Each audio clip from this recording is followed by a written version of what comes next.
자, 우리 철로역정 이번 한 주간 우리 살펴보고 있습니다. 우리 멸망의 도시에서 이제 한 크리스찬 주인공이 이 멸망의 도시에서 자신의 어깨에 등에 무거운 죄의 짐이 있다라는 것을 깨닫고 이제 천국으로 나아가고 있었지요.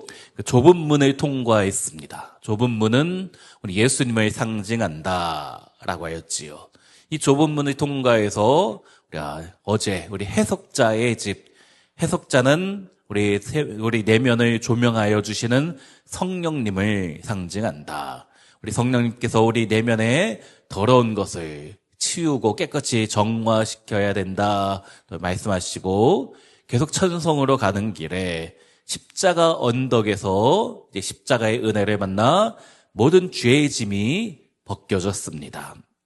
그리고 계속 신앙의 여정을 가다가 이제 아름다운 궁전 미궁에서 영적인 안식과 재충전을 하며 전신갑주로 무장하였지요. 이 미궁은 우리 교회를 상징한다. 우리 어제까지 이것을 나누었습니다. 이 교회에서 우리가 영적인 무장을 해야 되는 것이에요. 전신갑주를 입은 것이지요. 자, 그리고 나서 이제 미궁을 나와 겸손의 골짜기로 들어가게 됩니다. 크리스찬이 겸손의 골짜기. 자, 높은 곳으로 올라가는 일이 있다면 반드시 이 골짜기로 내려가게 마련이에요.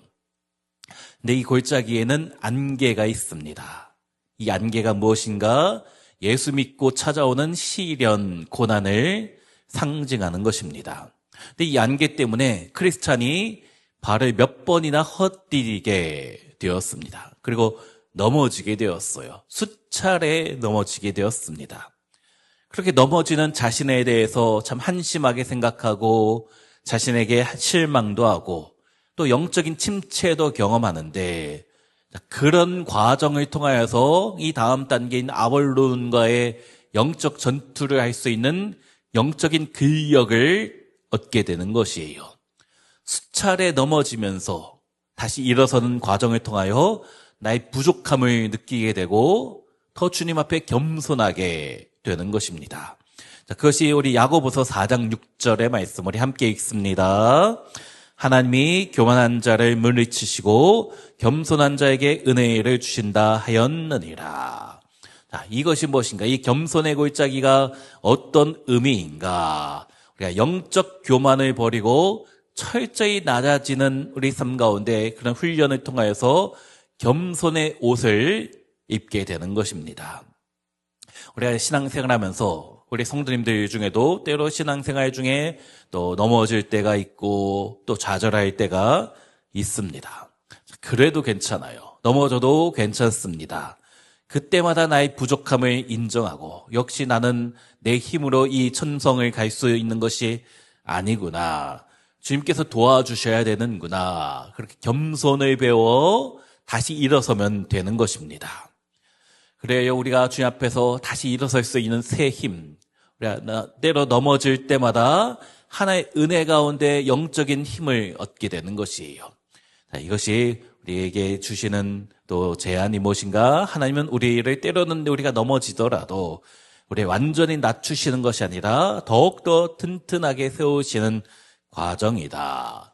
그러므로 우리가 주님 앞에 날마다 겸손함으로 예비된 은혜를 다 받아 누리시는 우리 성도님들 되시기를 주의 이름으로 축원합니다. 자, 그리고 나서 겸손의 골짜기를 지나 계속 천성으로 천국으로 향해 가고 있는데 괴물 아볼론을 만나게 되어요. 자, 교재는 나오지 않았지만 요한계시록 9장 11절에 그들에게 왕이 있으니 무적행의 사자라. 히브리어로는 그 이름이 아바돈이요 헬라어로는 그 이름이 아볼론이더라. 사탄 마귀를 상징하는 것입니다. 이 아볼론이 크리스찬을 향해서 설득합니다. 먼저는 설득해요. 너는 원래 내 나라 백성이지 않았냐? 멸망의 도시의 백성이지 않았냐? 다시 돌아오라. 설득합니다. 자, 말을 안 듣자 두 번째는 협박을 하게 돼요. 내가 가만두지 않겠다. 그래도 말을 듣지 않자 이제는 불화살을 쏘며 이 크리스찬을 공격하게 됩니다. 불화살이 어떤 것인가? 너 죄인이잖아. 수많은 죄를 짓고 살았잖아. 그래서 그렇게 영적인 공격을 하는 것이에요. 자, 그런데 이 크리스찬이 인정합니다. 아, 내가 죄인이었지. 맞다. 하지만 십자가 언덕에서 나의 모든 죄가 이미 벗겨졌다라고 반박하는 것이에요. 이런 사탄의 공격이 반나절이나 계속되는데 너무나 힘든 싸움을 계속하는 것이지요. 결국 어떻게 되었는가? 이겨냈습니다. 물론 심각한 부상을, 약한 영의 불화살의 공격으로 심각한 부상을 입게 되지만 믿음의 방패로 막아내고 또 성령의 검으로, 말씀의 검으로 그것을 물리친 것이에요.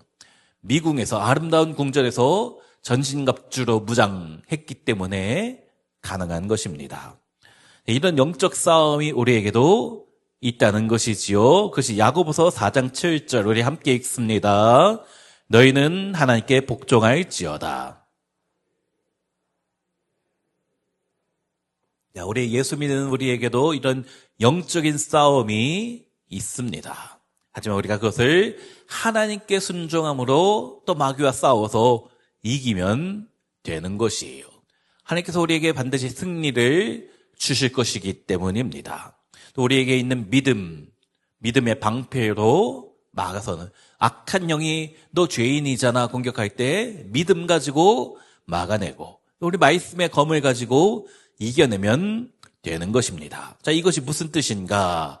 마귀는 우리의 과거의 죄를 주어서 천국 가는 여정, 순례의 여정을 포기하게 만들지만 우리는 말씀의 검과 믿음의 방패로 대적하면 되는 것입니다. 우리 하나님께서 이미 우리에게 그 모든 영적인 무기, 전신갑주를 주셨기 때문에 그것 가지고 능히 이길 수 있는 것이에요. 사탄은 우리의 과거를 잘 알고 있습니다. 우리가 얼마나 나쁜 죄인이었는지, 우리가 얼마나 나쁜 죄인이고 주 앞에 부족한 존재인지 그것을 가지고 공격하지만 하나님도 다 알고 계시고 우리도 다 알고 있잖아요. 그러나 우리는 이미 구원받은 하나님의 자녀인 줄로 믿습니다. 또 우리 과거를 가지고 공격하지만 주님께서 우리를 과거뿐 아니라 우리 현재 또 미래까지 붙잡고 계시기 때문에 말씀의 검을 가지고 능히 이겨내면 되는 것이에요. 오늘날 사탄의 공격 방식도 똑같습니다. 너는 죄인이잖아. 너는 축복받을 자격이 없다. 너는 구원받을 자격이 없다. 옛날에 그런 죄 지었잖아. 자, 그것이 사실일 수 있어요. 하지만 우리는 이미 구원받았다라는 확신 가지고, 믿음 가지고 물리치는 우리 성도님들 되시기를 간절히 부탁드립니다. 자, 이 아볼론과의 전투를 하고 이겨냈는데 심각한 부상을 당하였다라고 하고 있죠. 이 몸과 마음이 조금 지쳐서 그런데도 이제 천국 가는 길 계속 가고 있는데 사망의 음침한 골짜기를 지나가게 됩니다. 아볼론이 성도에게 찾아오는 외적인 공격이라면 이 사망의 음침한 골짜기는 자기 내면에서 나오는 내적인 공격이에요. 여기서 이 사망의 음침한 골짜기를 지나는데 귀신들의 소리가 들리고 또 깜깜한 어둠 가운데 공포가 찾아오게 됩니다. 우리 이제 가평의 철로 역정 코스를 여기 계신 분들 상당수가 가시는 것 같은데 가보면 이제 어두운 깜깜한 소리, 깜깜한 곳에서 이것을 지나가는 동굴 같은 곳을 지나가게 됩니다. 이렇게 너무나 힘든 순간인데 저 앞에서 누군가가 먼저 신앙의 길을 걸어가고 있는 누군가가 찬양하는 소리가 들리는데 어떤 내용인가? 주님이 나와 함께 하신다라는 그런 이야기가 계속 이 크리스찬에게 들려오는 것이에요. 너무 힘들고 어둡고 깜깜하고 공포스러웠지만 그 이야기 듣고 주님이 나와 함께 하시는구나 라는 그 믿음과 확신 가지고 그것을 되새기며 자기 마음속에서 스스로 이야기하며 이 사망의 음침한 골짜기를 크리스찬이 지나가게 됩니다. 네, 오늘날 우리 성도들에게도 이런 사망의 음침한 골짜기가 찾아오게 됩니다. 우울증이 찾아오고 내면의 마음의 아픔, 마음에 찾아오는 공포, 또 죽음에 대한 공포, 지나친 두려움이 찾아오는 것이에요. 그때마다 우리가 어떤 말씀 가지고 이겨낼 수 있는가? 시편 23편 4절 이런 말씀 가지고 이겨내는 것이에요. 우리 함께 읽습니다. 내가 사망의 음침한 골짜기로 다닐지라도 해를 두려워하지 않을 것은 주께서 나와 함께 하심이라. 주의 지팡이와 막대기가 나를 안위하시나이다. 자, 어떤 의미인가? 이 사망의 음침한 골짜기가 극심한 고난의 시기에 나의 감각이 아니라 선한 목자 되신 주님만 의지하며 그분의 임재, 주님이 나와 함께 하시는구나. 선한 목자 되신 주님이 지금도 이곳에서 나를 지키시고 붙잡아 주시고 주의 지팡이와 막대기로 나를 지켜 보호하여 주시는구나. 그 믿음 가지고 이겨내는 것입니다.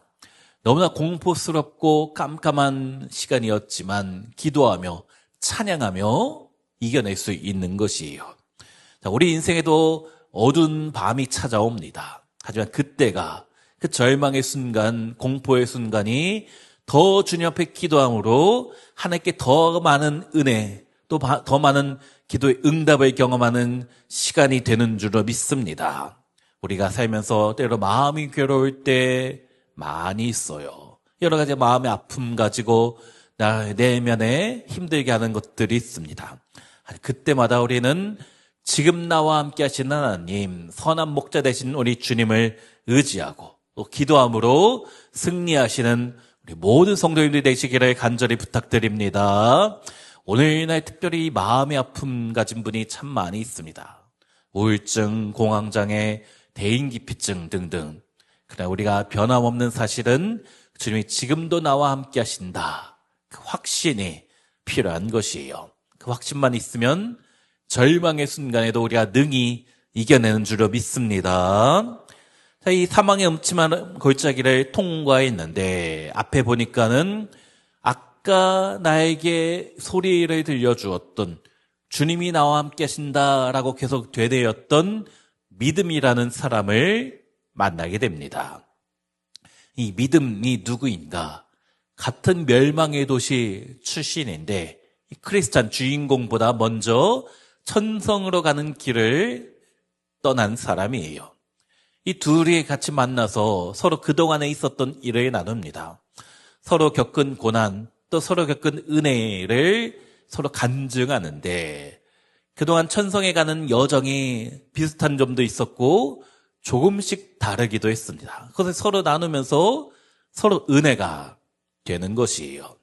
자, 이 믿음이 누구인가? 우리와 함께 신앙생활하는 우리 성도입니다. 우리 믿음의 동역자, 우리를 서로 상징하고 가르치는 것이에요. 자, 우리 전도서 4장 12절 같이요. 한 사람이면 패하겠거니와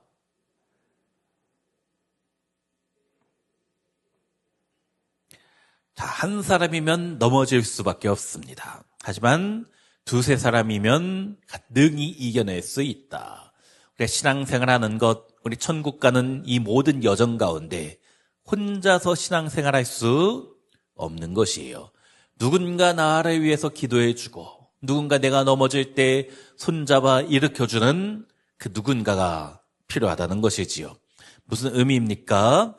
고독한 영적 전투 중에 하나님이 예비하신 참된 믿음의 동역자와의 만남은 이 천성 가는 길에 끝까지 완주할 새 힘을 공급하여 주는 것입니다. 우리가 신앙생활은 결코 혼자 하는 것이 아니에요. 함께 하는 것입니다. 혼자 독주하는 것이 아니라 동역자와 함께 연주하는 합주입니다. 우리 빛과 소원교회 성도가 서로가 서로에게 이런 믿음의 동역자가 되기를 간절히 소망합니다. 자, 언제까지입니까? 우리가 천국 갈 때까지. 자, 여기 계신 모든 분들 한 분도 빠지지 않고 우리가 천국에서 다 같이 만나기를 간절히 소원합니다. 자, 이 믿음을 만나고 나서 계속 가는데 둘이 천국으로 가는데 한 사람을 또 만나게 됩니다. 그 이름이 수다쟁이. 크리스찬이 믿음과 같이 가다가 수다쟁이란 사람을 만나게 돼요. 자, 이 사람이 지금까지 자신의 이야기를 들려주는데 교리적인 지식이 정말 풍부합니다. 또 종교적인 용어를 유창하게 말하면서 자기 자신이 얼마나 훌륭한 신앙인지 자랑하고 있어요. 자, 그런데 믿음은 이 수다쟁이 실체를 파악해서 주인공 크리스찬에게 이 사람을 좀 조심할 필요가 있다 말합니다. 왜 그런가? 이 수다쟁이의 신앙은 입술만의 신앙이기 때문이에요. 종교적 지식과 또 경건의 모양, 경건의 실체는 다릅니다. 하나님 나라는 말에 있는 것이 아니라 능력에 있는 것이기 때문이지요. 그래서 야고보서는 행함이 없는 믿음은 죽은 것이다 이야기했잖아요. 말만 잘하고 행동이 뒷받침되지 않으면 가짜 신앙이다. 이 수다쟁이처럼 입술만 살아있는 신앙이다. 그래서 요한일서 3장 18절에 무엇이라고 합니까? 같이 읽습니다. 자녀들아, 우리 말로만 신앙생활하는 것이 아니라 우리 행함이 뒷받침되어야 된다. 또 이것이 무슨 뜻인가? 진정한 신앙은 말이 아니라 삶의 변화와 십자가를 지는 실천에 있는 것이에요. 우리 성도님들도 말로만 신앙생활하는 것이 아니라 삶으로 믿음을 증명하는 성도님들 되시기를 간절히 부탁드립니다. 교회에서만 멋있는 신앙인이 아니라 우리 일상의 모든 곳에서, 특별히 우리 가정, 우리 직장, 우리가 사는 동네에서 주님의 선하심을 나의 삶으로, 입술만이 아니라 나의 삶으로 증명하시는 우리 성도님들 되시기를 간절히 부탁드립니다. 오늘은 5코스를 살펴봤습니다. 겸손의 골짜기에서 넘어졌지만 다시 일어섰어요. 다시 일어서면 되는 것입니다. 이렇게 넘어졌다 다시 일어서는, 그러면서 내가 왜 이렇게 내 믿음이 이것밖에 안 되는가? 괜찮습니다. 그러면서 성장하는 것이에요. 그러면서 영적인 근력을 얻게 된다. 아볼론과의 싸울 수 있게 된다라고 했죠. 아볼론 마귀와 싸워서 이겨냈는데 어떻게 이겼습니까? 자신에게 가지고 있던 교회에서, 미궁에서 무장했던 전신갑주를 가지고 믿음의 방패로 공격을 막아내고 말씀의 성령의 검으로 물리쳐 이겨낸 것이에요. 이렇게 신앙의 승리를 할 때가 있는가 하면 때로는 좌절하고 넘어질 때도 있습니다. 사망의 음침한 골짜기를 지난 것처럼 나의 내면이 황폐해지는 경우가 있는 것이에요. 그때마다 우리가 기도하며 또 주님이 나와 함께 하신다라는 확신 가지고 이겨내면 되는 것입니다. 특별히 이런 신앙의 여정 가운데 믿음이란 동역자가 필요하지요. 우리 빛과 소금 교회 성도들 서로가 서로에게 이런 믿음의 동역자가 되어야 되는 것이고, 또 우리가 수다쟁이가 되면 안 됩니다. 말로만 신앙생활을 화려하게 유창하게 하는 것이 아니라 우리 삶으로 증명하는 우리 성도님들이 되어야 된다. 오늘 하루 동안 우리가 무엇을 묵상하며 나 스스로 내 안에서 주님 앞에서 질문할 것인가? 현재 나의 삶에서 아볼론처럼 공격해오는 마귀의 시험이 무엇인가 생각하며 내가 어떻게 이겨낼 것인가? 믿음 가지고 이겨내는 것입니다. 어떤 악한 영이 나를 공격해도 나는 하나님의 택함 받은 자녀이다. 하나님 사랑하시는 이미 구원받은 백성이다. 그 믿음 가지고 또 말씀 가지고 이겨내는 것이에요. 또 신앙의 동역자가 누구인가? 우리 교회 성도들 생각하면서 오늘 그런 우리 믿음의 동역자 된 우리 서로를 위해서 오늘 중보하는 시간 되시기를 바랍니다. 또 우리가 말과 삶이 일치하는 신앙생활을 하고 있는가 아니면 그렇지 않은가 돌아보면서 내가 가정에서, 직장에서, 나의 일터에서, 내가 사는 동네에서, 내가 사는 단지에서 내가 정말 믿음을 보이고 살아가는가 생각하며 묵상하며 오늘 하루도 주님과 동행하시기를 간절히 부탁드립니다. 마지막 기도 제목 같이 읽습니다. 영적 교만을 내려놓고 겸손히 주님 앞에 서게 하소서. 마귀의 공격을 말씀과 기도로 능히 대적하는 믿음 갖게 하소서. 인생의 깊은 어둠 속에서도 선한 목자 되신 주님을 신뢰하며 이겨내게 하소서. 참된 신앙의 동역자들을 주시고 함께 천국 가는 길을 완주하게 하소서.